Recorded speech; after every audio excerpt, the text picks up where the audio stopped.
a gente estuda os Evangelhos. Novo Testamento 2, somente o livro de Atos. Novo Testamento 3, as cartas paulinas. Inclusive nós estudamos no ano passado, né? Acho que foi no passado que nós estudamos sobre as cartas paulinas. E o Testamento 4, o que seria? Na ordem, as cartas gerais. As cartas gerais. Deixa eu passar aqui agora, pronto, aí ó. As cartas gerais, nós estudamos nessa matéria Novo Testamento 4. Quando nós falamos em cartas gerais, então vamos pensar no Novo Testamento? Vamos olhar, quais são as cartas gerais no Novo Testamento? Compartilhe com o seu irmãozinho aí, vamos ver. Você tem que falar alguma coisa, pelo amor de Deus.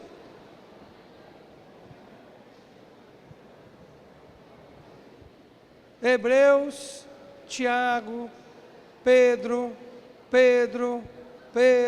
só tem 2 Pedros.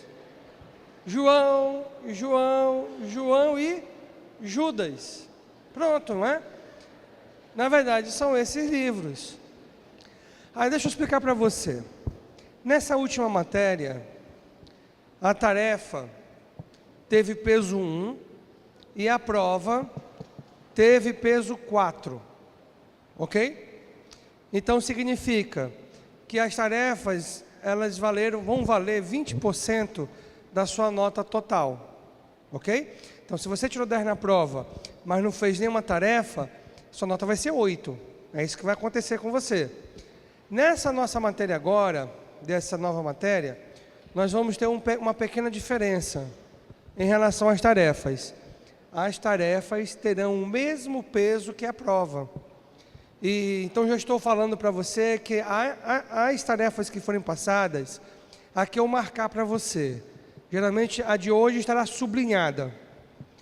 Eu estou dizendo para você da seguinte maneira, olha, é importantíssimo você fazer a tarefa para a sua nota final, que vai ter o mesmo peso que a prova, tá bom? Ok? E aí você vai ter algumas tarefas, começando de hoje, que eu vou passar para você no final. Antes de nós entrarmos nas cartas gerais, eu queria aqui, olha só, uma pequena revisão, eu espero terminar essa revisão até o nosso intervalo, que é importante nós olharmos um pouquinho até de assuntos que nós já conversamos, nós já falamos aqui no seminário, e para que nós possamos nos familiarizar, e este assunto está relacionado com as cartas gerais, tudo bem? Primeiro vamos falar um pouquinho, na nossa revisão, vamos falar bem rápido a respeito da Bíblia. Se você quiser anotar essa parte, você anota. Se você não quiser anotar, você não anota. Fica a seu critério, tá? Mas tem 2 pontos nessa revisão que vai estar na nossa provinha final, tá? 2 pontos nessa revisão. Aí eu vou falar para você quais são eles, para que você possa anotar direitinho, né? Então vamos lá, vamos falar um pouquinho sobre a Bíblia. Então o que é importante nós lembrarmos? Gente, nós estamos estudando sobre a Bíblia, né? As cartas gerais, que é a nossa matéria dessa rodada, que é uma matéria que nós nunca demos no seminário, ela está dentro do que nós chamamos de Bíblia, que é uma coleção de livros, né? Ao todo, 66 livros, 39 no Velho Testamento. Isso é você decorar, 39. Quanto que é 3 vezes 9? Ih, pegou o negócio. O pessoal não estuda matemática. 3 vezes 9, 27, tabuada. Hoje ninguém estuda mais tabuada, não é? Na minha época de infância era tabuada com a palmatória do lado. Meu irmão, eu sabia tudo decorado, olha. E eu tinha uma professora braba, rapaz, olha, a palmatória do lado. Hoje ninguém decora mais para tabuada, não é? É que não pode decorar, olha, a maior leseira que eu já vi na minha vida. Não pode decorar. E como é que você vai guardar a informação, não é? Decorando, não tem outra forma. Então, olha só, 39 no Velho Testamento, 27 no Novo Testamento. E o que é importante que você entenda? foi escrito por aproximadamente, marromeno, 40 pessoas. Pastor, por que mais ou menos? Porque tem livros das Escrituras que nós não sabemos quem foi a pessoa usada por Deus para escrever. No nosso próprio ponto, no nosso próprio contexto de estudo, que nós vamos olhar as cartas gerais, né, nessa matéria, nós sabemos que o livro de Hebreus foi escrito por alguém que conhecia muito do judaísmo, mas nós não temos certeza quem foi que escreveu. Mas nós sabemos que foi um livro inspirado por Deus e que teve a aceitação dos apóstolos e das igrejas, né? No início da era cristã. Mas nós não sabemos quem foi que escreveu.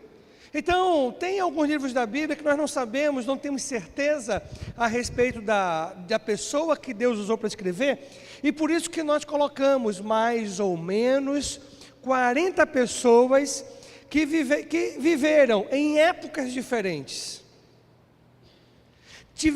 Muitas delas nem se conheceram.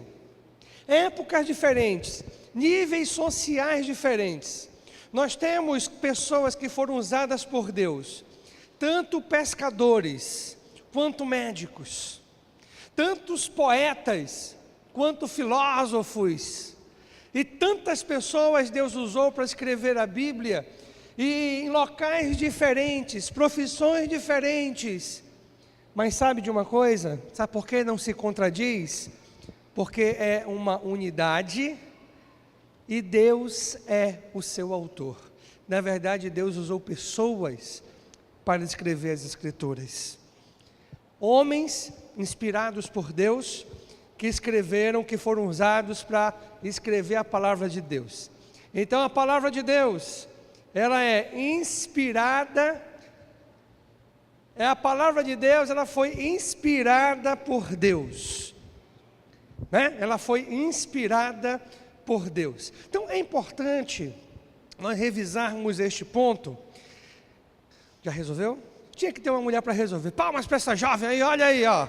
Tinha que ter uma mulher para resolver. Homens, vocês deixaram a mulher aí resolver, rapaz? Tá, olha aí. Pronto, deixa eu testar. Elogiei tanto, né? Vai que não funcione. Funcionou, olha aí, legal. Então, por que é importante nós trazermos este assunto que nós aprendemos a introdução à Bíblia? Porque nós temos que sempre nos lembrar que aquilo que nós estamos estudando foi escrito por pessoas que foram totalmente inspiradas por Deus, né? Isso é importantíssimo.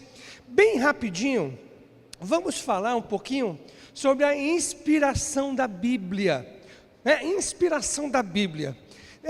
Deixa eu perguntar para você, como é que você conceitua a palavra inspiração? Nós falamos que a Bíblia foi inspirada, né? Então, o que isso quer dizer? Foi inspirada, isso quer dizer o quê? Vamos anotar? Vamos ver? Isso quer dizer o quê? É uma influência, a inspiração, uma influência sobrenatural do Espírito Santo, capacitando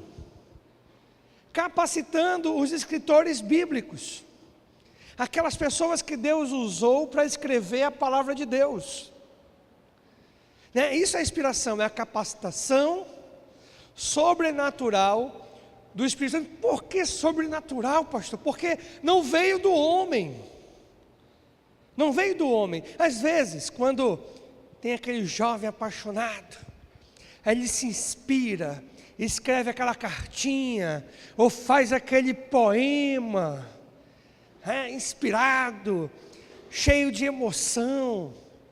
Essa não é uma inspiração sobrenatural, né? É diferente dessa que nós estamos olhando. Então, esta inspiração que nós estamos falando, a inspiração dada por Deus, é uma inspiração sobrenatural do Espírito Santo, capacitando os escritores da Bíblia a receber e registrar a mensagem de Deus sem nenhum erro.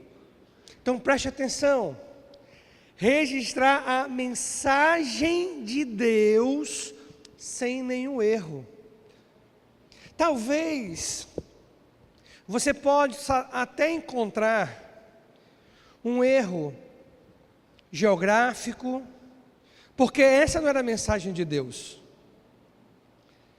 Mas na mensagem passada por Deus, onde Deus inspirou aquelas pessoas, que aproximadamente 40 pessoas, a escrever as Escrituras em relação à mensagem que Deus queria deixar para a humanidade, não há erro nenhum, né? Não há erro nenhum. Então, existe, né, algumas passagens bíblicas, como por exemplo, algumas metáforas que no Velho Testamento nós encontramos, onde o sol se movia. Na verdade, a gente sabe, depois, com o tempo, que o sol não se move. Na verdade, a terra que realiza o movimento, né, que realiza o movimento que faz com que nós tenhamos essa impressão. Até a gente costuma dizer, o sol ele nasce no leste e se põe no oeste, não é? Como se o sol saísse daqui e passasse para o outro canto. E tem até uma passagem na Bíblia que usa essa menção, mas na verdade nós sabemos que o sol está paradinho, a terra é que está girando. Aí você me diz, pastor, isso não foi um erro? Não, a mensagem de Deus não era essa, era outra totalmente diferente.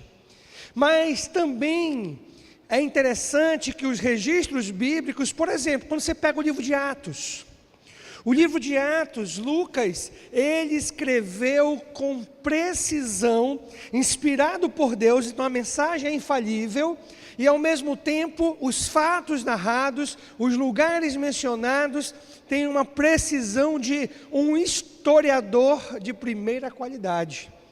Inclusive, descobriram alguns lugares mencionados no livro de Atos, onde que eram aqueles lugares na época dos apóstolos, nos primeiros anos da era cristã. Baseado no livro de Atos, foram em busca daquilo e acharam registros arqueológicos, fatos arqueológicos que comprovavam exatamente o que Lucas havia colocado estava certo. Apesar de que essa não era a mensagem de Deus, mas Lucas, ele escrevia de uma forma muito precisa, ele pesquisava direitinho, como um historiador de primeira qualidade, de primeira categoria. Então, novamente, a inspiração que nós estamos falando, a influência dada, uma influência sobrenatural do Espírito Santo, capacitando as pessoas a escreverem a mensagem de Deus sem nenhum erro. E quando nós pensamos nas Escrituras, nós estamos falando de uma inspiração plenária verbal. O que é isso? O que significa isso?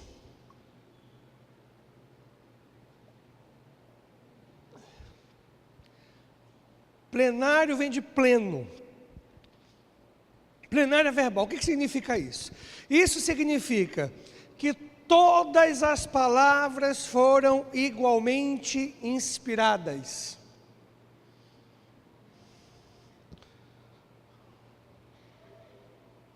Aqui, pronto. Todas as palavras foram igualmente inspiradas. E que essa capacitação dada pelo Espírito Santo, foi uma capacitação dada temporariamente. Ou seja, tinha um objetivo. E o objetivo era que os livros das Escrituras, que hoje são importantíssimos para a igreja, nós pudéssemos tê-los, nós pudéssemos ter a mensagem de Deus em nossas mãos de forma infalível. E essa capacitação foi uma capacitação temporária para cumprir esse propósito.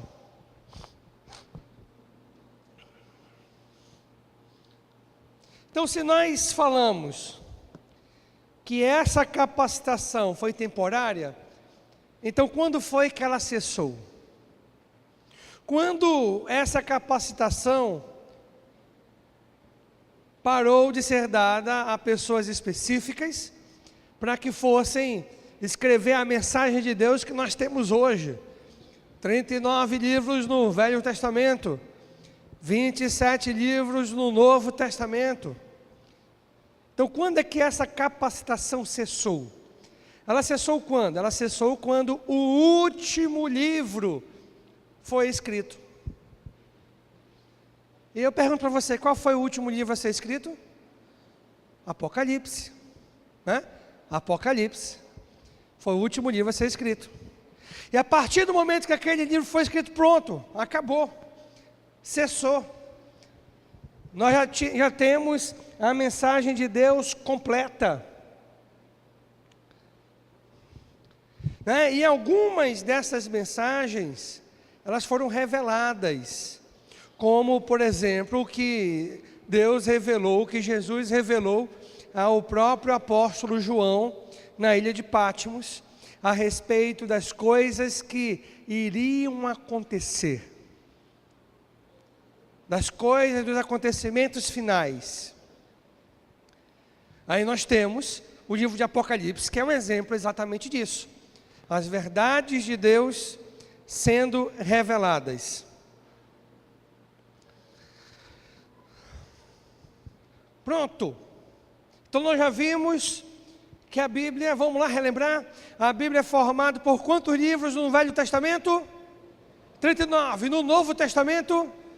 27. E nós vimos que a Bíblia foi inspirada. O que é inspiração? Vamos ver se você lembra. Diz aí para o seu amigo do lado. Inspiração é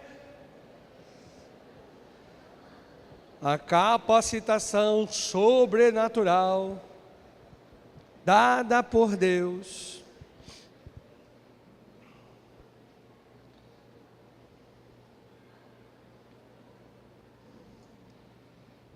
para que a mensagem de Deus fosse registrada sem erro, ok?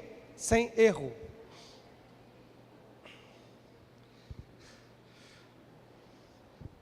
Eu estou passando muito rápido? Está conseguindo anotar? Legal? Então vamos agora, já anotaram todo mundo? Então vamos agora bem rapidinho falar das divisões principais das Escrituras e da mensagem de cada uma delas. Olha lá, divisão principal, qual é?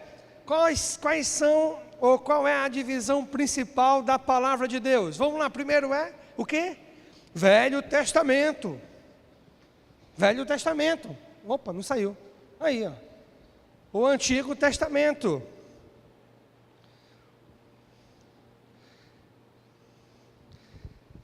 E a mensagem do Antigo Testamento qual é? O Salvador virá.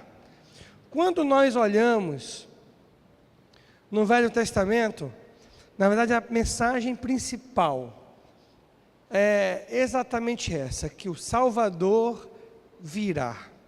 E por isso que o povo judeu esperava, inclusive esperam, aqueles que não creem que Jesus de fato era o Messias prometido, até hoje eles esperam a promessa do Messias, do Salvador. Mas Jesus é o Salvador, foi o Salvador prometido e já veio. E a mensagem do Novo Testamento, entre parênteses, a quantidade de livros, formada por 27 livros, qual é? O Salvador já veio e voltará, é o que nós estamos esperando. Essa é a nossa esperança, que Jesus voltará, Ele virá novamente, e primeiramente aparecerá nas nuvens, e a igreja será arrebatada, nós nos encontraremos com Ele nos ares, os que morreram ressuscitarão, e os que estiverem vivos terão os corpos transformados. Inclusive em 1 Coríntios nós até citamos, né? Falando da ressurreição, uma parte onde o apóstolo Paulo toca nesse assunto.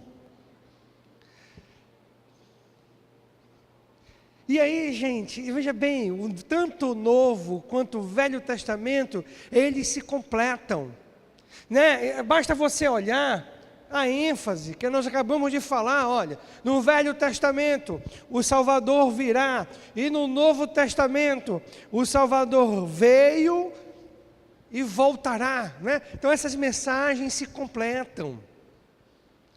A mensagem do Velho Testamento era o que iria acontecer, Jesus viria. E a do Novo, ele veio, e agora ele voltará mais uma vez, diferentemente de quando ele veio pela primeira vez. E o grande problema é que os judeus, eles esperavam que o Messias viria e constituiria um reino terreno. Um reino como um grande império. Na verdade, ele começou um reino espiritual, e nós fazemos parte deste reino.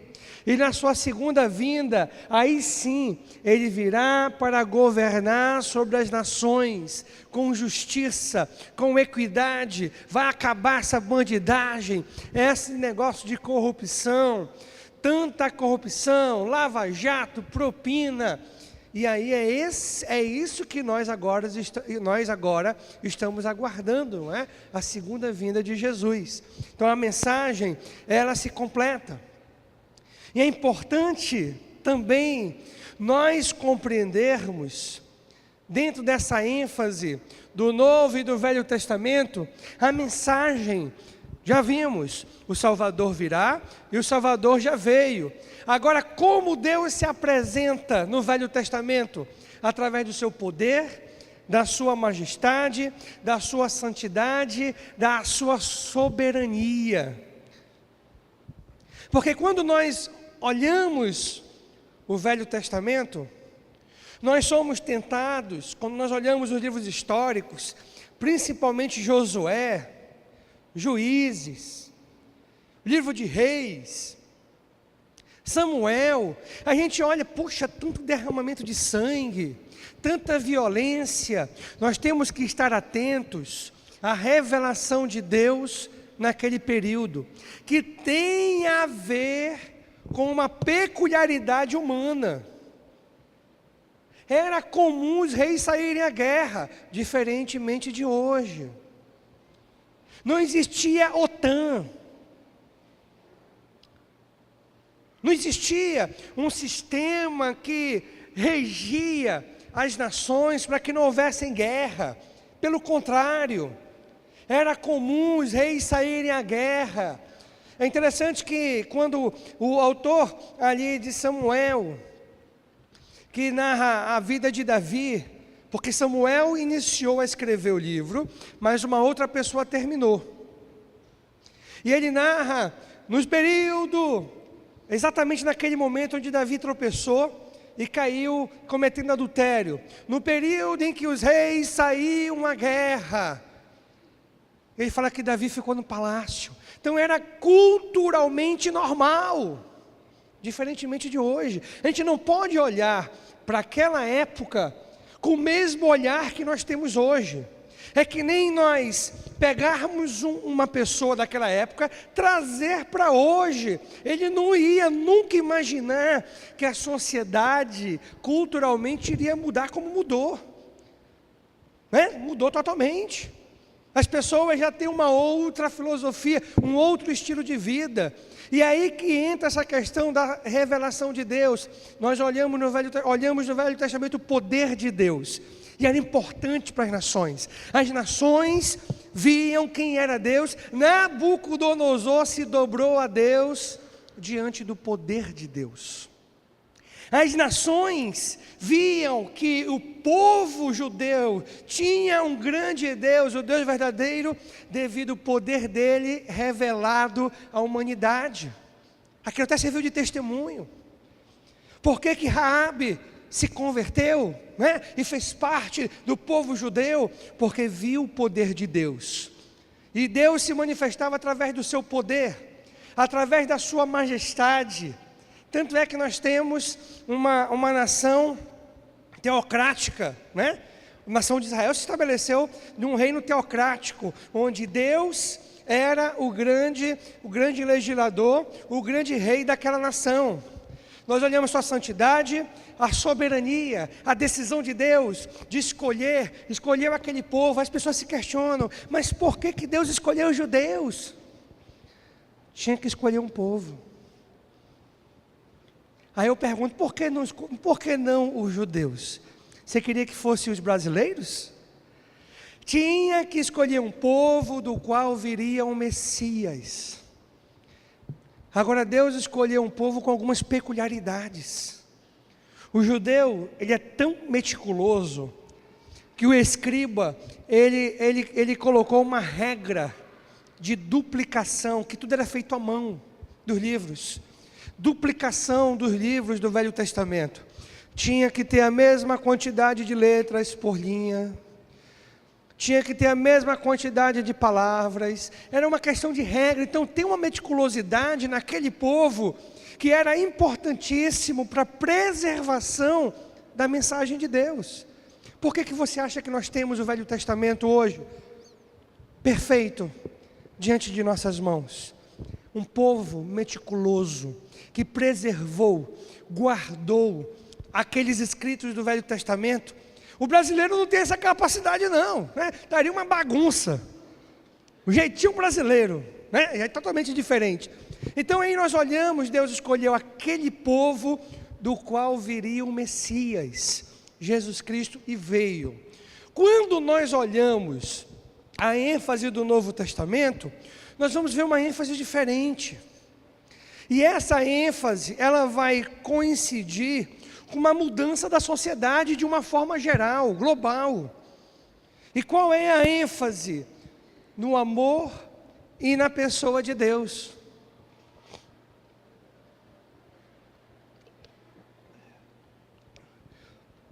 Você olhar para o Velho Testamento e achar injusto todo aquele processo de guerra, combate, isso é um pensamento precipitado e revela uma completa ignorância a respeito da cultura daquela época. No Novo Testamento nós já olhamos a respeito do amor de Deus e da pessoa de Deus, numa época em que a sociedade estava em mudança, como a nossa sociedade atual. Jesus quebrou paradigmas. Na lei era olho por olho, dente por dente, ou seja, quem matou pagava com a própria vida. Você amputou a mão da pessoa, a sua será amputada. Você quebrou o nariz do outro, o seu nariz será quebrado. Isso é olho por olho, dente por dente.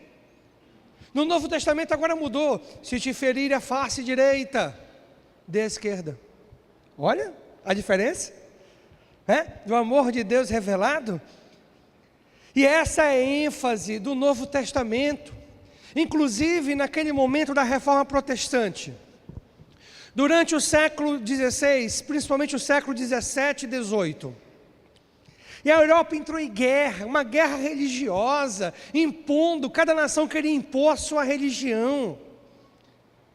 As pessoas, se isso fosse no período do Velho Testamento, seria bom, porque as pessoas queriam ver o poder sendo manifestado, seria bom, mas foi completamente diferente.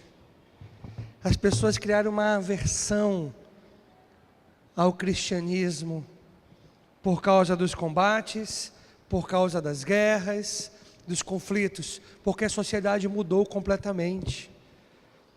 E Deus, conhecendo todas as coisas, Ele colocou exatamente que no Novo Testamento a revelação de Deus seria demonstrada através do amor de Deus, ao enviar o seu Filho Jesus para morrer no nosso lugar. E o grande marco que Ele deixou é exatamente esse, o fato de nós amarmos uns aos outros. Agora, um outro detalhe importante, que você precisa, se você não sabe, você vai conhecer, se você esqueceu, você vai lembrar. Como é que a Bíblia está organizada?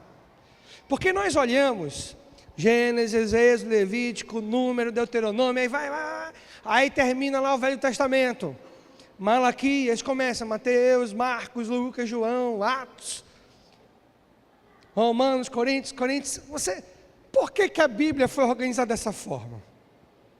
Aí geralmente, como Gênesis provavelmente foi o primeiro livro a ser escrito, e Apocalipse foi com certeza o último a ser escrito, aí Gênesis começa, Apocalipse termina. O que nós pensamos? Que a Bíblia foi organizada através de quê? Do mais velho ao mais novo. Mas não, se engana, nós nos enganamos. A Bíblia, ela é organizada por assunto, não está em ordem cronológica. Não está em ordem cronológica. Então nós temos, primeiramente, Pentateuco, os 5 livros da lei, que foram escritos por Moisés.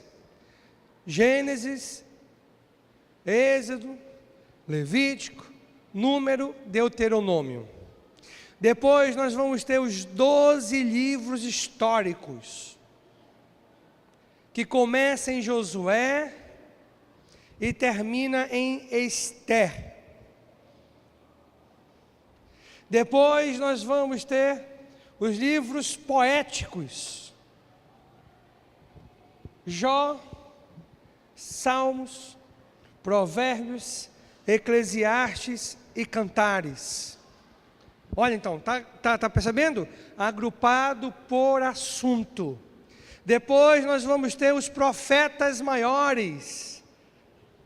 Qual é o primeiro? Daniel primeiro? Deu um branco agora, olha, deixa eu olhar aqui.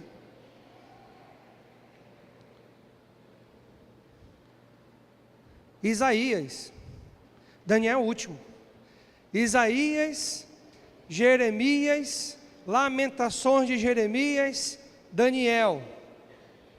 E Ezequiel e Daniel. Né? Isaías, Jeremias, Lamentações de Jeremias, Ezequiel e Daniel. Aí depois nós começamos com os profetas menores, são 12 também. Começa com Oséias e termina com quem? Com Malaquias. Olha, Velho Testamento. Novo Testamento, Evangelhos, Mateus, começa com Mateus, termina com João. Livro histórico, Atos. Cartas de Paulo, que começa com Romanos e termina com, antes de Hebreus, Filemon.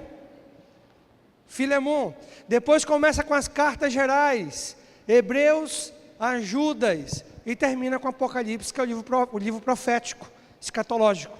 Né? Então, está vendo? Escrita por assunto, não está em ordem cronológica. Você sabia disso? Então você aprendeu agora essa informação. Então está aqui, olha, exatamente o que nós estávamos conversando. Está aqui, olha só. Velho Testamento. 5 livros da lei, que nós chamamos de Pentateuco, e todos estes foram escritos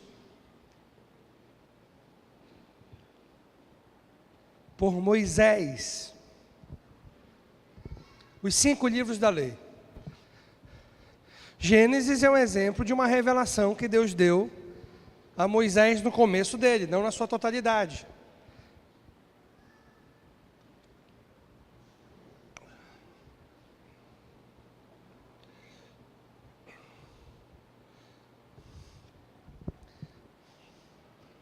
Depois temos 12 históricos, que começa com Josué, está logo depois do Pentateuco, né? Vem primeiro Josué. Deuteronômio, aí Josué, primeiro livro histórico. Aí termina com Ester, que é o último livro histórico do Velho Testamento. Aí vem um poético, profeta maior, começa com Isaías e termina com Daniel. E o profeta menor, Oséias, e termina com Malaquias.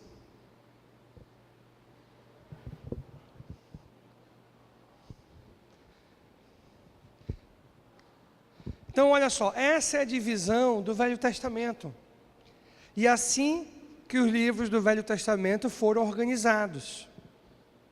É interessante que quando você estuda o Velho Testamento, você tem que voltar para os livros de Reis. Quando você estuda os profetas, volta para o livro de Reis. Aqueles profetas, alguns viveram antes do exílio, outros viveram durante o exílio. Esses profetas que nós olhamos, tanto os profetas maiores quanto os menores. Então eles estavam, enquanto um rei estava governando, aquele profeta era o mensageiro de Deus ao povo, para levar a mensagem de Deus ao povo. Do Novo Testamento, nós já temos essa divisão. Aqui, olha, 4 evangelhos, um livro histórico. Aí você pode até me perguntar, pastor, os evangelhos não são livros históricos também? A diferença é que eles são biográficos, eles falam da biografia de Jesus. Já o livro de Atos, ele vai falar a respeito da história da igreja, que começou ali em Jerusalém, e depois da expansão da igreja através do apóstolo Paulo. Aí depois disso nós temos as 13 cartas de Paulo, que nós temos 9 cartas escritas às igrejas e 4 cartas escritas às pessoas, não é? Aí nós temos 8 cartas gerais, olha, 8 cartas gerais, é aqui que nós vamos estudar. É esse assunto, é esse bloco de livros que nós vamos observar na nossa matéria desta rodada.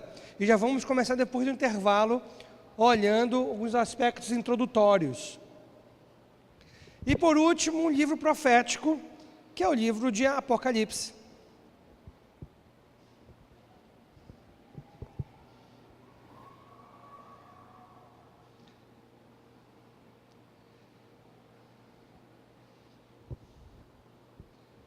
E o que é importante nós entendermos? Gente, porque nós vivemos numa sociedade que tenta desmificar as Escrituras. Tenta colocar as Escrituras como um conto de fadas. Inclusive já tem até a Bíblia homoafetiva, onde eles pegaram aqueles trechos que vão contra os ideais deles, e aqueles trechos foram adaptados por novos trechos que não condenam a prática homossexual. Existe já essa Bíblia, viu? Então as pessoas tentam, então é muito fácil fazer isso quando nós não cremos que este livro se trata de um livro inspirado por Deus. Então, se nós acreditarmos que é apenas mais um livro, como o mundo quer fazer com que a gente acredite, é apenas mais um livro. Então, se é mais um livro, nós podemos mudar algumas coisas, nós podemos acrescentar, nós podemos tirar outras coisas. Mas nós temos que entender, gente, que os fatos, todos os fatos históricos, que são narrados nas Escrituras, inclusive as Escrituras, ela é uma excelente fonte histórica, uma boa fonte histórica, de conhecimento histórico, de fatos que aconteceram. E em muitos países de primeiro mundo, a Bíblia é utilizada como fatos históricos, coisas que aconteceram de fato e foram verdadeiras e reais. Então, os fatos históricos das Escrituras, da vida e obra de Jesus.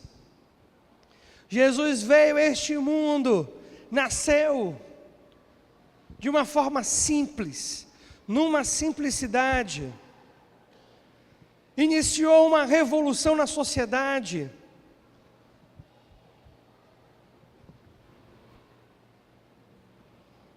Um baratinho. Ao mesmo tempo do início da igreja primitiva, e ao mesmo tempo da expansão do cristianismo, todos estes fatos, eles tiveram um aspecto geográfico definido, ou seja, não aconteceram na mente dos escritores da Bíblia. De fato, tiveram um local geográfico definido, aconteceram de fato, não foi uma invenção humana, não foi uma história que alguém ouviu e foi passando de geração em geração. Pelo contrário, aconteceu de fato. E tudo isso, Deus revelou para as pessoas, tudo isso aconteceu num espaço geográfico definido. Em países reais, em civilizações que existiram e que existem até hoje. Pronto, aqui ó. Local dos acontecimentos do Novo Testamento. Esse mapinha você encontra facilmente no Google. Você coloca esse título, olha, Mundo do Novo Testamento, e vai mostrar, aqui está a Itália, aqui está a Galácia, aqui está a Espanha, aqui é aquele início da África, que faz aquele que fica próximo à Europa, não é? Aqui é Egito, aqui é a Palestina, e essa é a parte da Ásia. Por aqui está a Turquia. Toda a história, todo o relato do Novo Testamento se passou nesses lugares. Claro que hoje nós não temos mais o nome Galácia, não é? Aqui tem para a região de Gália. Todos esses lugares foram os lugares onde o Evangelho alcançou no Novo Testamento. Aí aqui nós temos a Ásia, temos as 7 igrejas da Ásia, que são mencionadas em Apocalipse, não é? E realmente foram 7 igrejas que existiram. Tiatira, né? Eram cidades.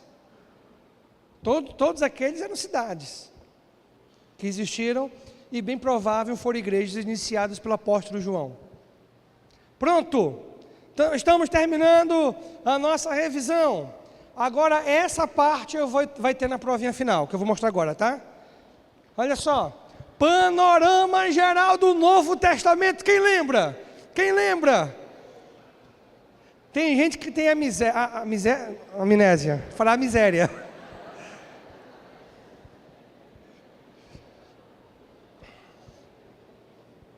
Olha, nós vamos, gente, eu volto a essas coisas, porque são detalhes importantes que nós temos que relembrar, porque nós como cristãos temos que conhecer.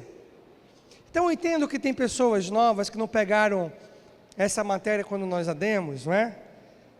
Mas aí eu vou fazer o seguinte, todo início de aula, nós vamos começar com essa revisão geral, tudo bem? Panorama geral do Novo Testamento. Então, olha lá, você vai se familiarizando aí, olha. Primeiro, está aqui, ó. Vinda de Cristo. Tem um gesto. Como é que é o gesto da vinda de Cristo? Ó? Vinda de Cristo. Pode fazer assim, ó. Vinda de Cristo. Depois da vinda de Cristo, nós temos o quê? Ensino de Cristo. Ó, abre um livro na sua mão aí e folheie. Isso, ensino de Cristo. Depois do ensino de Cristo, nós temos o quê? Morte de Cristo na cruz. Faça aí, gente. Uma cruz aí. Não vá bater no seu irmão aí do lado, né? Faça a cruz. Aí depois da morte de Cristo nós temos o quê? Ressurreição, né? De novo, ressurreição de Cristo. Aí, olha. Ressurreição de Cristo. E depois que Cristo ressurgiu, aí nós tivemos o início de quê? Da igreja em Jerusalém. Está aqui, olha. Igreja em Jerusalém. Faça a igreja aí. Igreja assim, ó, isso. Aquela igreja medieval, aquela igreja antiga, com aquela torre, não é? Aqui, ó. Igreja em Jerusalém. Aí depois da igreja em Jerusalém nós temos o quê? Igreja missionária. Igreja missionária. Ó, a igreja está aqui, ó. Está se espalhando. Vamos lá? Ó. Igreja missionária. Isso, a igreja está se espalhando. Depois da igreja missionária, nós vamos ter o que, gente?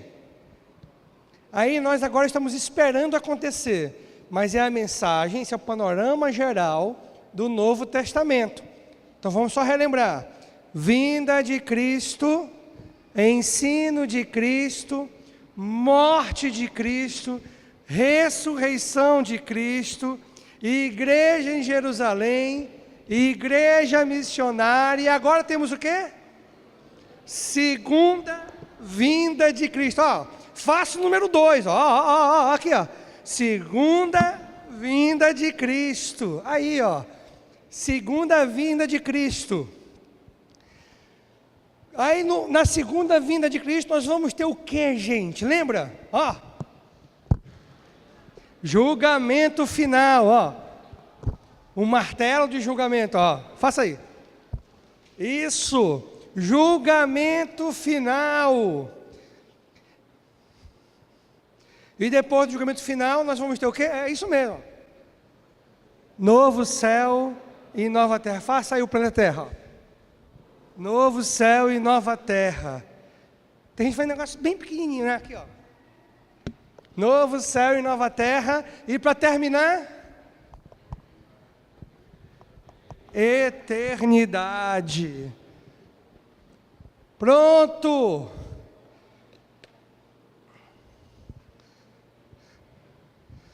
Anotou? Vamos ver se a gente consegue fazer? Vamos sentados mesmo. Sentados mesmos. Sentados. Anotou todo mundo? Anote aí, anote aí. Eu vou até fazer o seguinte, eu vou até passar para esse outro ponto. Aí, ó, pronto. O que já aconteceu, o que nós esperamos como igreja. Nós esperamos a segunda vinda de Cristo, o julgamento final, o novo céu e a nova terra que vai ser destruído e reconstruído, não é? Aí nós viveremos na eternidade, para todo sempre.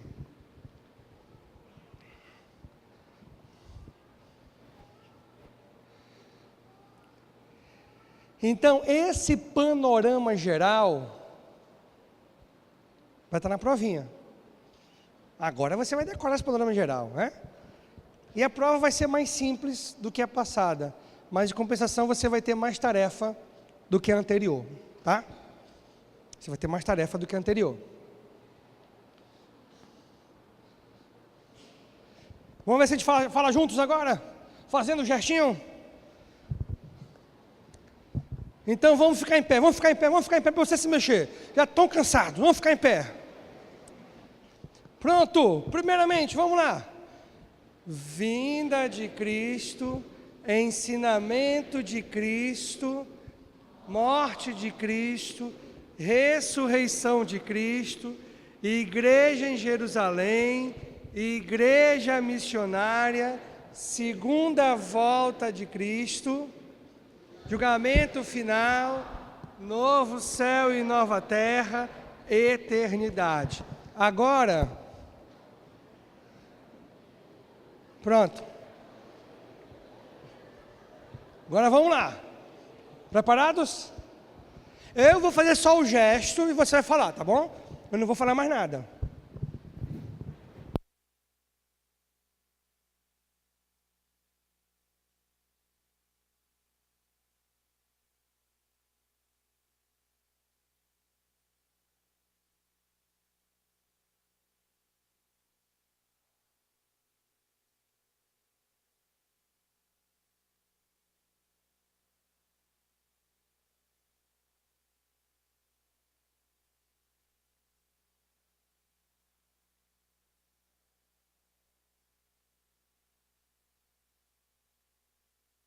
Foi só para ver se vocês estavam atentos. Agora, de novo, mais uma vez. Já com chave de ouro vai ter palmas. Olha, vocês foram bem agora, viu? Vocês estão lendo o papel de vocês, né? Então vira o papel aí, vira a paz. Se estiver lendo aí, vira o caderno. Vira o caderno.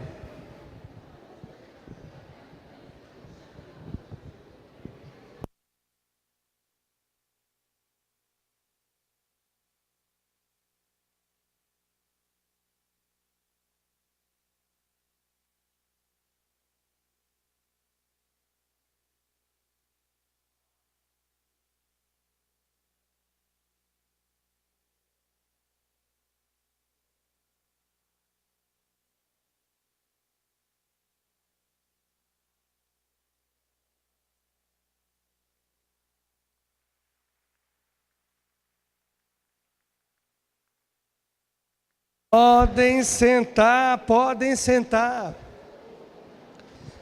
Então, gente, ó, esse panorama geral, eu vou cobrar de você, porque quem não fez essa matéria ainda, já vai aprender, e quem já fez vai revisar, né?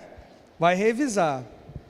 E aí, um outro ponto que eu vou cobrar no final, mas que a gente não vai falar hoje, nós vamos falar semana que vem por causa do nosso tempo, e nós vamos daqui a pouco para o intervalo, é sobre os 27 livros do Novo Testamento naquele portal, que quando nós fizemos introdução ao Novo Testamento, tivemos essa matéria, não foi?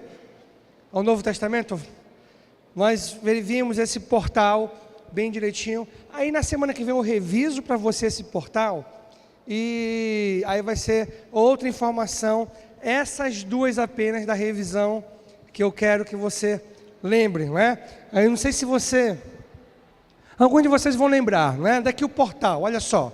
Está aqui o portal, olha. Começa com os 4 evangelhos. Mateus, Marcos, Lucas e João. Os 4 evangelhos. Então você pode até fazer, essa é a base, tá? Essa é a base do Novo Testamento. Nós vamos ver o Novo Testamento no formato de um portal. Então a base do portal estão os evangelhos, os 4 primeiros livros do Novo Testamento. Você pode até, se quiser, fazer, tá? Eu só quero que você entenda que aqui, ó, essa é a base, depois vamos fazer isso aqui, tá? Dessa forma, tá bom? Só para você, se você quiser desenhar aí no seu caderno, ficar mais fácil para você. Depois dos 4 evangelhos, nós temos Atos, que é um livro histórico. Livro de Atos, né? Que é um livro histórico, tudo bem? Atos. Seguindo a ordem do nosso portal, e nós colocamos em forma de portal, apenas para facilitar a sua memorização.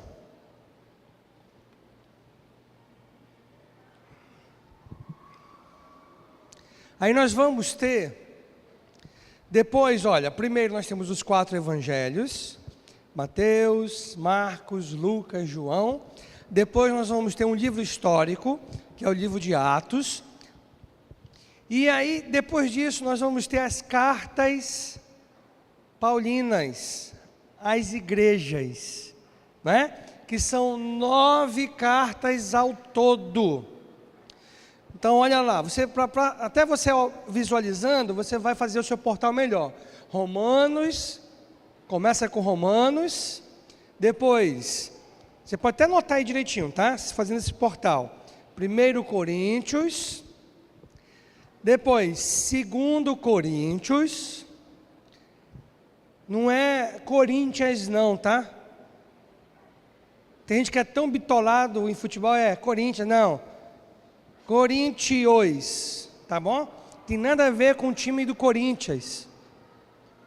Depois de 2 Coríntios, nós temos Gálatas, Efésios, Filipenses, Colossenses, Tessalonicenses, e aí, o que nós temos agora? Parou aí. Por que eu parei aí? Essas são as cartas do apóstolo Paulo às igrejas. cartas do apóstolo Paulo às igrejas. Mas por que, pastor, às igrejas? Porque também vai ter a carta do apóstolo Paulo às pessoas, que nós temos no Novo Testamento. Aí começa a carta do apóstolo Paulo às pessoas, a parte de cima do portal. A parte de cima. Aí está aí, olha lá. Vamos dividir comigo a parte de cima. Você está copiando legalzinho? Está conseguindo copiar direitinho o portal?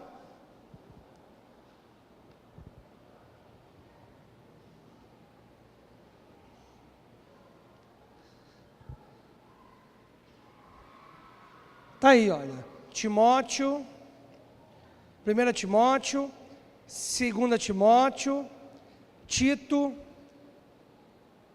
e Filemon. Esses são as quatro cartas que o apóstolo Paulo enviou às pessoas. Então, quando nós olhamos para o apóstolo Paulo, vamos ver que ele escreveu 13 cartas. 9 às igrejas e 4 a pessoas.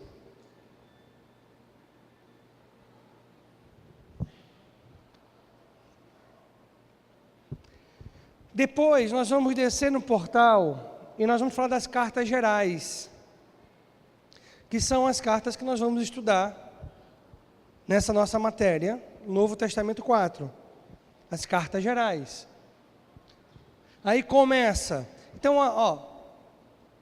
está organizada por assunto. Então, nós temos os evangelhos, um livro histórico, as cartas de Paulo às igrejas, as 4 cartas de Paulo a pessoas, e agora vamos ter as cartas gerais, que foram escritas por outras pessoas que não foi o apóstolo Paulo, e ao mesmo tempo não foram escritas a uma igreja específica. Elas foram escritas às igrejas de uma forma geral, tá bom? São chamadas cartas gerais. Aí, Hebreus, Tiago, 1 Pedro, que foi a primeira carta que o apóstolo Pedro escreveu.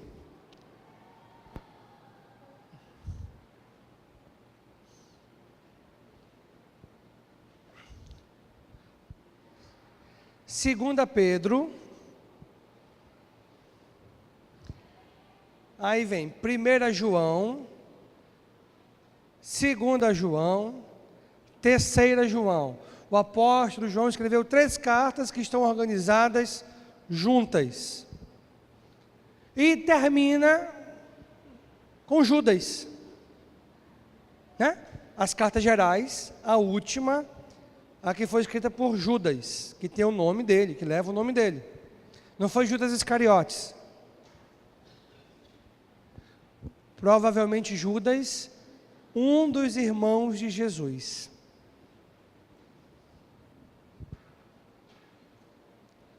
Então essas são as 8 cartas gerais, e terminando com o livro profético, que é de Apocalipse. Esse é o portal do Novo Testamento. Portal do Novo Testamento.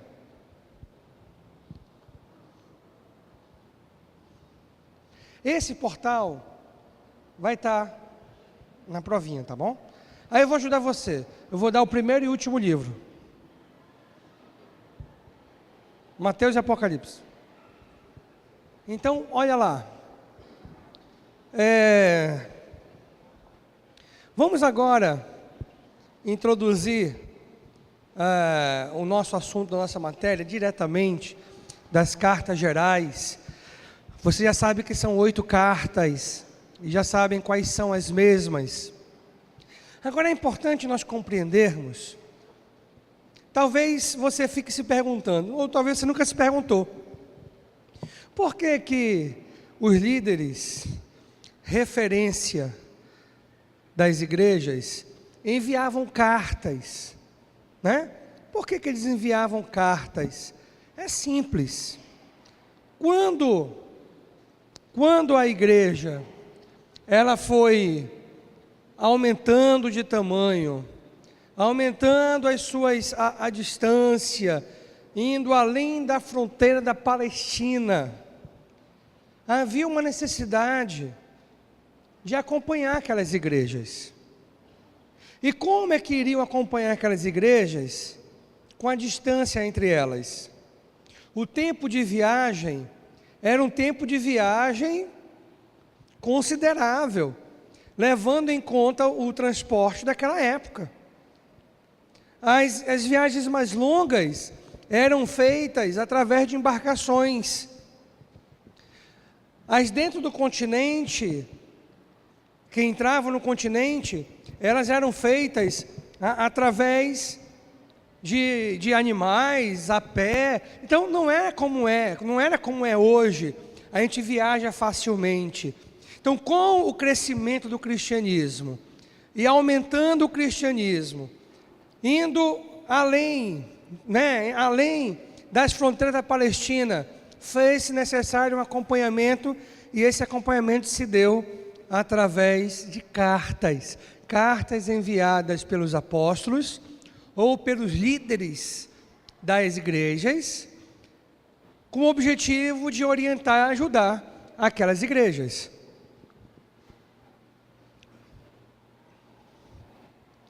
Se nós olharmos,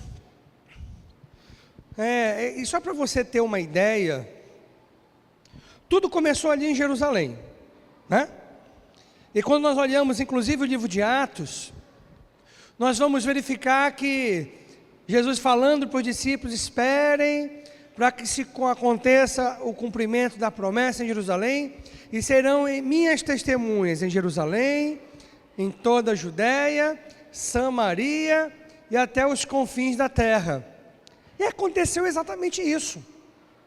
E os confins da terra era uma distância considerável, onde o evangelho ia chegar, igrejas seriam formadas e precisava de acompanhamento. Agora, você tem que imaginar a situação naquela época.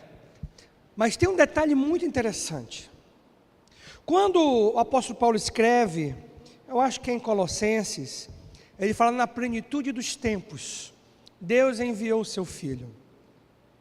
Quando nós olhamos na plenitude, ou seja, quando tudo estava pleno, preparado, Deus enviou o seu Filho. Se você não entendeu o conceito histórico da vinda de Jesus, o que precedeu a vinda de Jesus, você não entende esse versículo. E tem tudo a ver com a questão das igrejas que seriam desenvolvidas. O Império Romano, ele teve um papel fundamental no desenvolvimento, no espalhar do cristianismo. Como, pastor?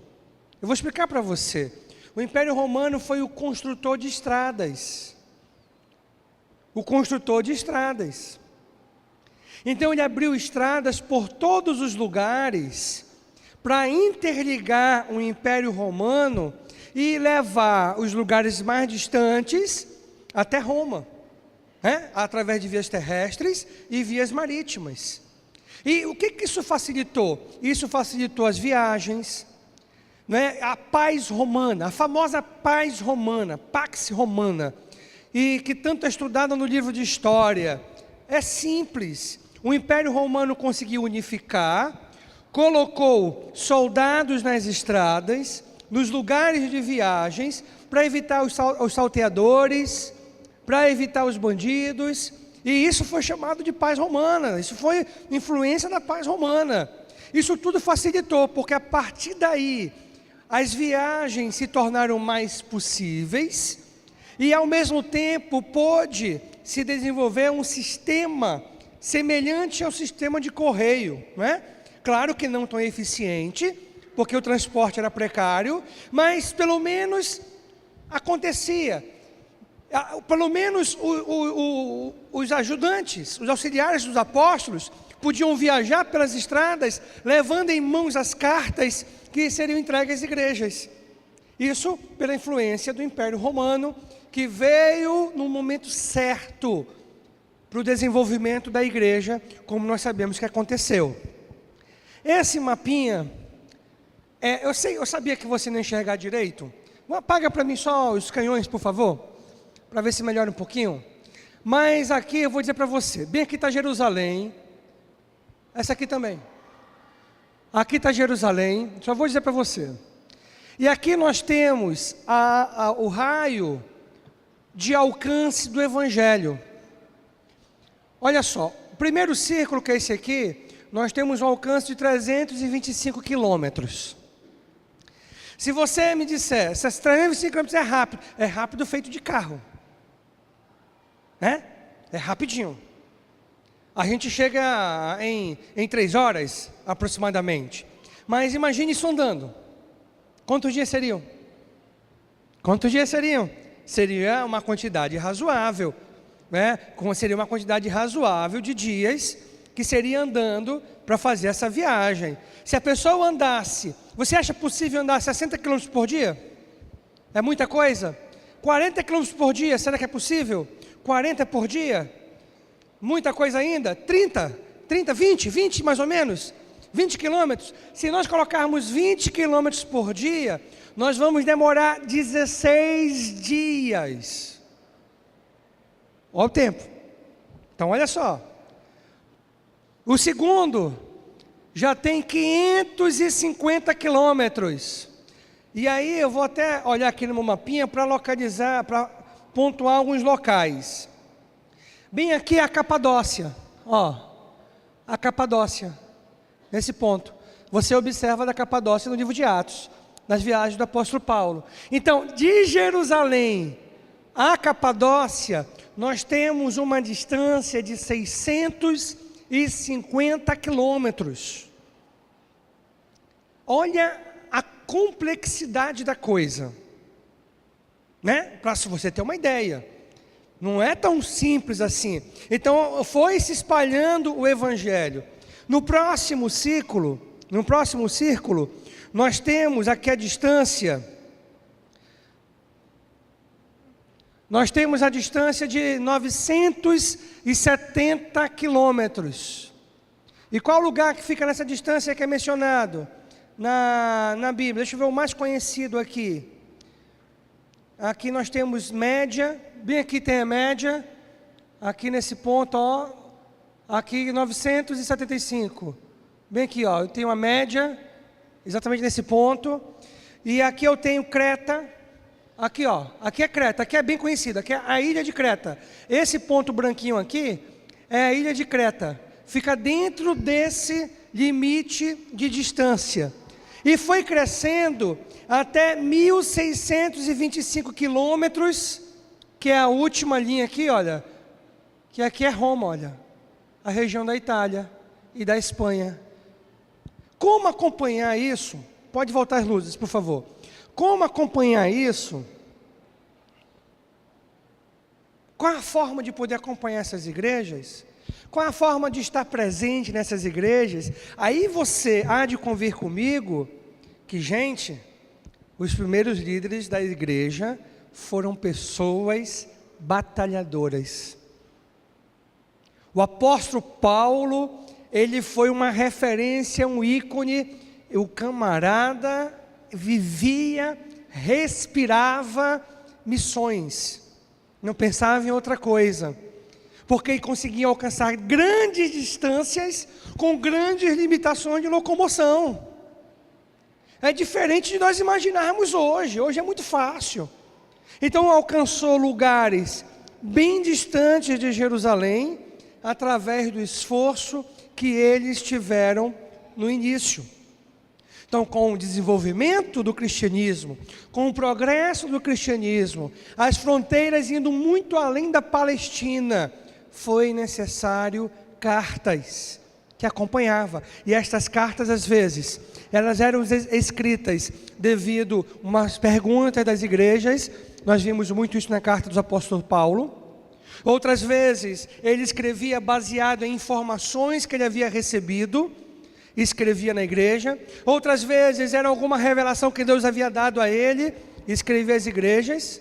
Mas em relação às cartas gerais, nós vamos verificar que ela não foi escrita direcionalmente a uma igreja específica, mas a pelo menos um grupo de igrejas, ou as igrejas de uma forma geral, né? Foram as cartas gerais, com o objetivo de combater, em alguns momentos, os falsos mestres, os falsos ensinamentos, em outros momentos de ânimo para a igreja. E nós vamos observar exatamente isso nas cartas, nas 8 cartas que nós vamos olhar o tema principal de cada uma delas. Agora vamos pensar nesse nome, epístolas gerais, ou cartas gerais, tá? Tanto faz, ou epístolas ou cartas gerais, tudo bem, gente? Tanto faz, tem o mesmo significado.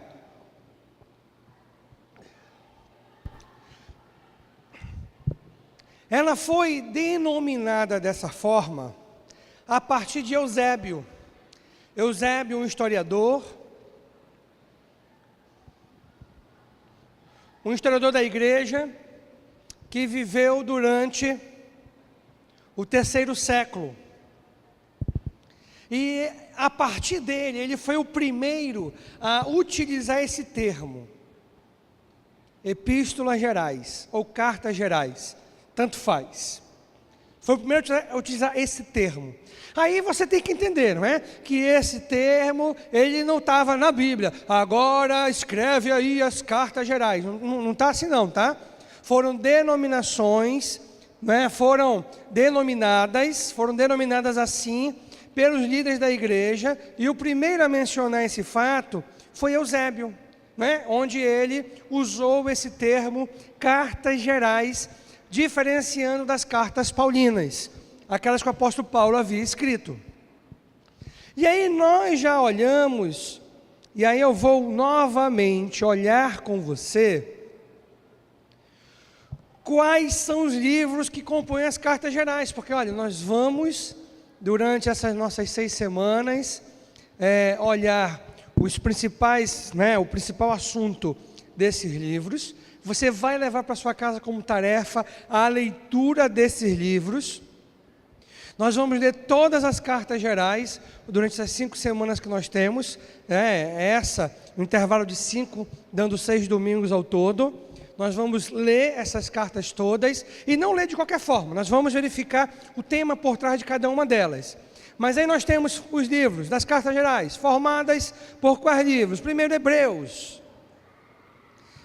E aí nós já conversamos, né, sobre esses livros, Tiago, Hebreus, Tiago, 1º e 2º Pedro, 1º, 2º e 3º João, e o livro de Judas. Pronto. São esses livros que nós vamos nos concentrar, e são esses livros que nós vamos ler durante essas semanas que nós estaremos juntos. Nós vamos ler todos esses livros.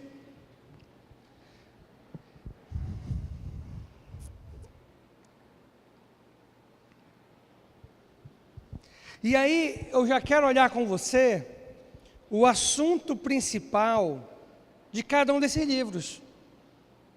Porque nós vamos ler os livros e nós vamos procurar os assuntos principais deles.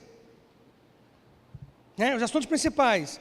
Então, quando nós estivermos lendo o livro de Hebreus, qual é o assunto que você tem que procurar? Qual é o assunto principal? A superioridade de Cristo. Por isso que ele fala, nos primeiros capítulos, ele prova, ele mostra que Jesus é superior aos anjos, Jesus é superior a Moisés, Jesus é superior à lei. E você observa isso muito claro quando você olha o livro de Hebreus. Olha, nós vamos fazer a leitura dos livros e de uma forma bem peculiar. Nós vamos tentar identificar o assunto, o principal assunto dentro do livro, né? E quando você identificar, você vai marcar, você vai sublinhar, ou você vai pintar de uma cor específica, né? Porque nós temos que identificar isso na leitura, né? Isso é fazer uma leitura seletiva, não é você ler de qualquer forma, como um livro qualquer, você lê procurando. verificando o tema principal presente no livro proposto. E livro de Tiago, o que nós vamos observar? Fé e obras. E era um momento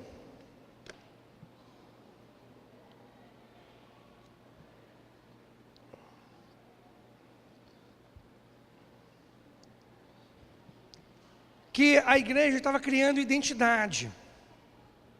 Existiam muitas dúvidas. O cristianismo começou entre os judeus. Então existiam dúvidas, o que guardar da lei, o que não guardar da lei.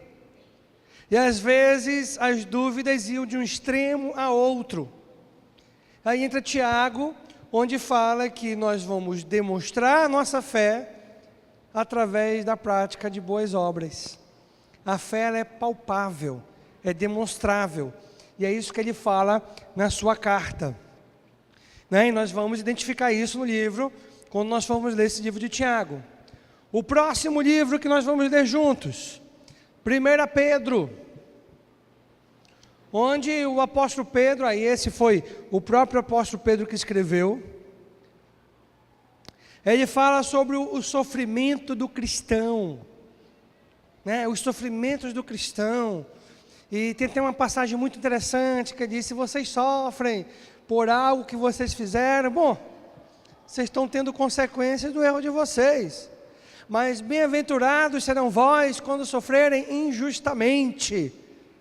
Vocês estão sendo perseguidos pela causa de Cristo. E aí nós vamos observar o livro de 1 Pedro. E o tema é a respeito do sofrimento, vencendo no sofrimento. 2 Pedro, o que nós vamos observar em 2 Pedro? Crescendo em Cristo até a sua volta. Crescendo em Cristo até a sua volta.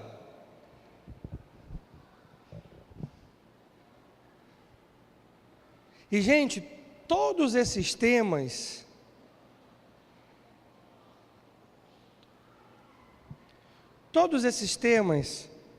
nós vamos observar quando nós estivermos lendo os livros. Então nós vamos ter que identificar, nós vamos ter que sublinhar, vamos ter que marcar na nossa Bíblia o tema do livro sendo encontrado, ou de forma direta ou indireta, viu? Próximos livros, livro de 1 João. O assunto principal de 1 João, está aí. A comunhão e confiança dos filhos de Deus.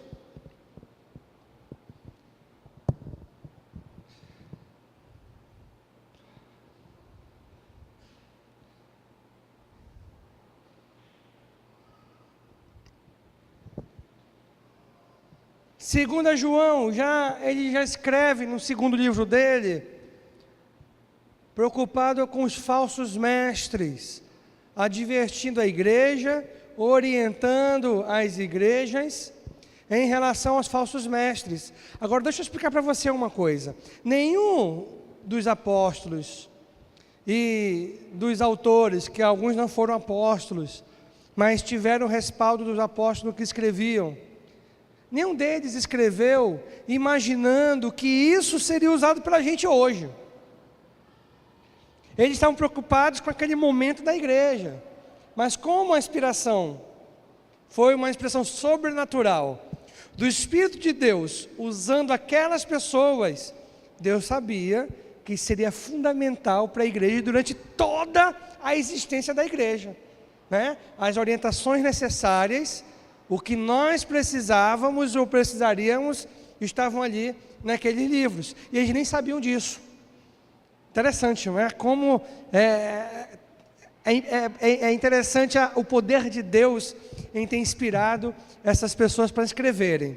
O próximo livro, 3 João, é bem pequeno, um capítulo apenas. Aqui nós vemos exortações e elogios. Já o livro de Judas, que é o último, nós observamos a respeito da apostasia, que é o esfriamento da fé, o abandono da fé genuína. E é interessante que em Judas nós vamos observar esse ponto, né, da apostasia, do gnosticismo presente, querendo se mesclar ao cristianismo. E nós vamos observar evidências tanto na carta de João, na epístola de João, como também na de Judas.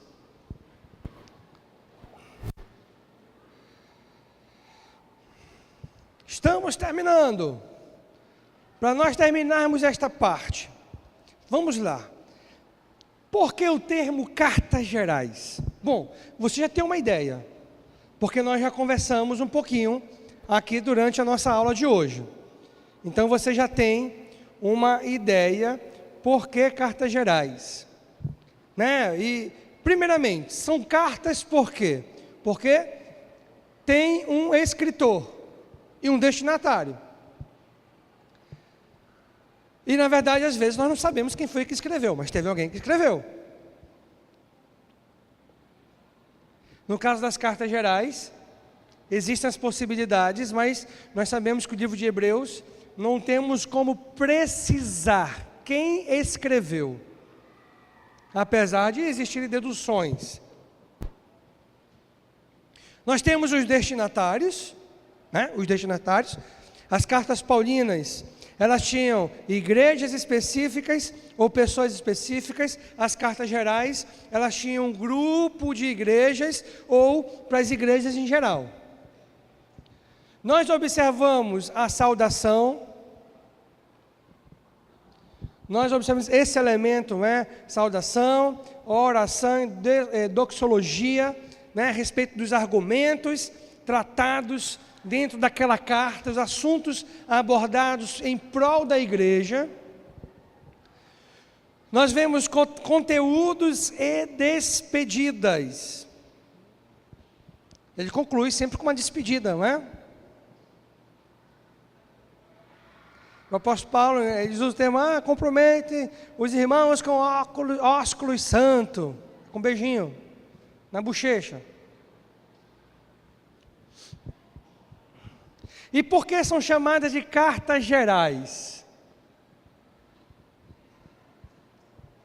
Por que são chamadas de cartas gerais? Você já tem uma noção dessa resposta. Por que são chamadas de cartas gerais? Elas são chamadas assim. Por quê?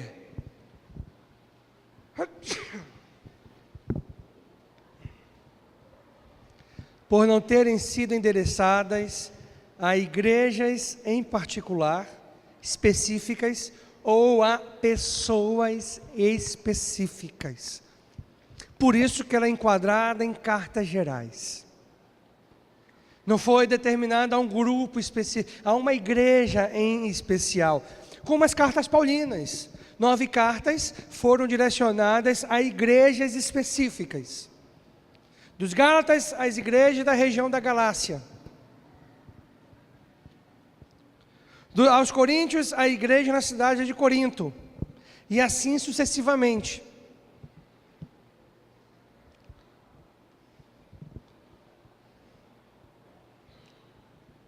Já essas foram escritas de uma forma geral às igrejas. E foram enviadas às igrejas. Apesar de que nós sabemos que, mesmo que aquela carta era enviada a uma igreja específica, ela rodava em outras igrejas como orientação, como uma ajuda para os irmãos daquela igreja, não é? Como uma referência. Então nós sabemos que isso acontecia. Agora é o seguinte, vamos lá. Agora eu vou para a tarefa com você, tá? A nossa tarefinha de casa. Olha só. Primeiro você vai, memorizar o panorama geral do Novo Testamento. E como é que eu vou saber que você fez isso? No dia da prova. Não precisa me entregar não, tá? No dia da prova.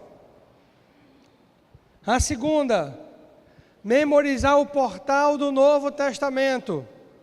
O portalzinho que nós verificamos, vai ter o portal na prova, você vai ter que preencher. Vou dar uma ajuda para você, vou colocar o primeiro e último livro. Mateus e Apocalipse. O resto é com você.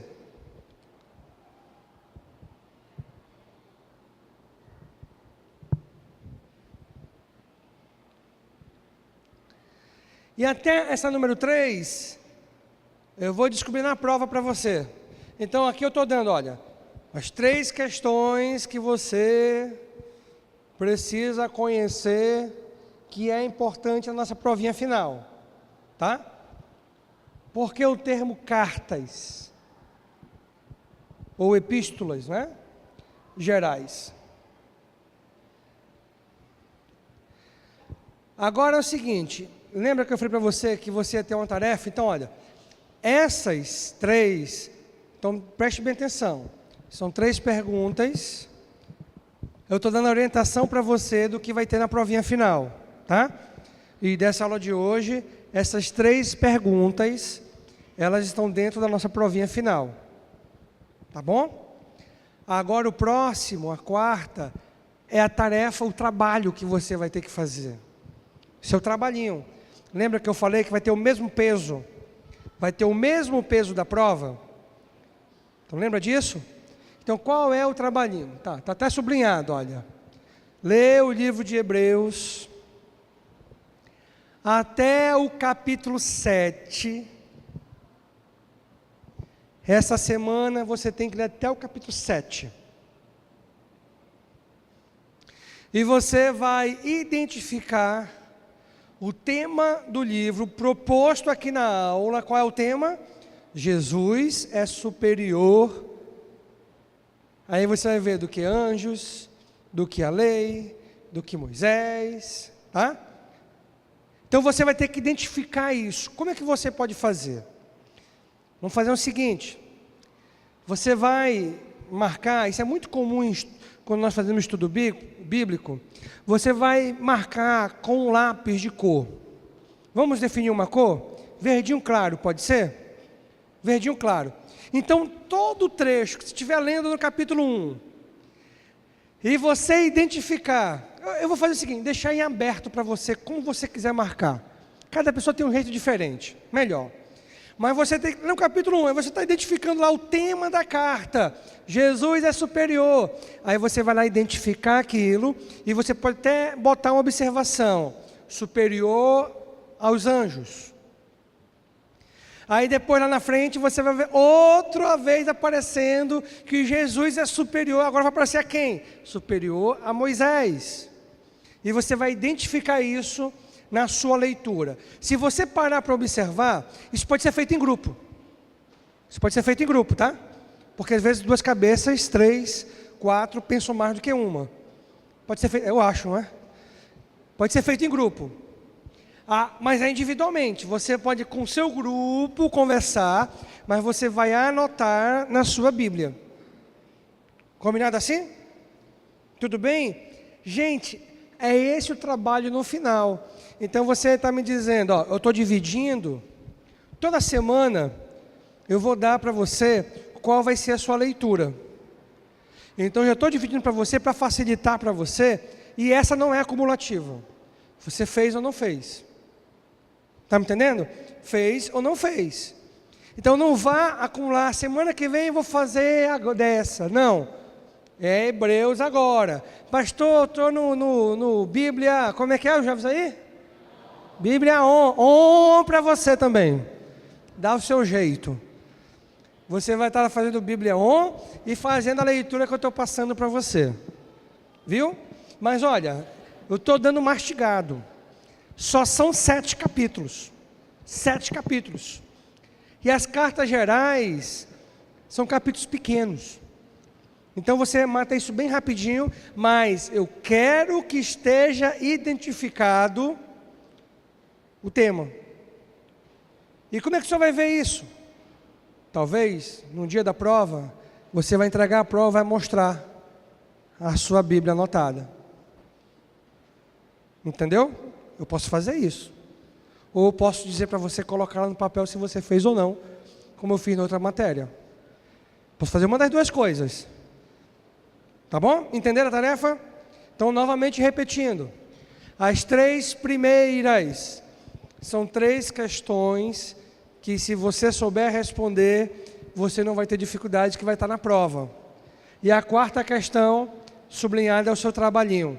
Lê o livro de Hebreus até o capítulo 7, e identificando o assunto principal do livro, que no caso, nós observamos agora há pouco. Quer que eu volte um pouquinho para mostrar para você?